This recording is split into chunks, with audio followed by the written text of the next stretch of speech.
everyone, welcome back.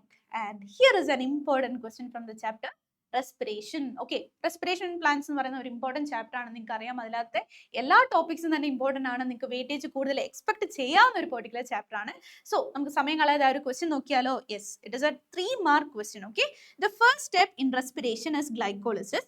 So the question is define glycolysis and write the site of glycolysis in a cell.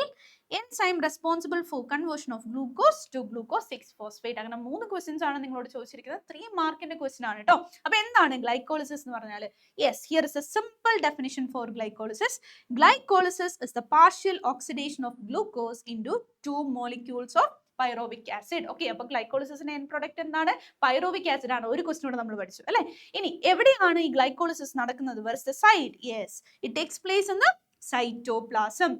And the last question, name the enzyme responsible for the conversion of glucose, right? What is that particular enzyme known as? Yes, it is known as hexokinase. Okay, so these are important questions. അതായത് നിങ്ങൾക്ക് expect ചെയ്യാവുന്ന question ആണ്. ഇത് 1 മാർക്കിനായിട്ടും നിങ്ങൾക്ക് expect ചെയ്യാവുന്ന question ആണ്. അപ്പോൾ ഇതുപോലെ ഇമ്പോർട്ടൻ്റ് ആയിട്ടുള്ള എല്ലാ ക്വസ്റ്റ്യൻസും ഒക്കെ നമുക്ക് വീണ്ടും ഡിസ്കസ് ചെയ്യാം. ഇതുപോലെ നമുക്ക് ക്വസ്റ്റ്യൻസ് ആയിട്ട് വീണ്ടും കാണാം. So thank you, bye bye, take care.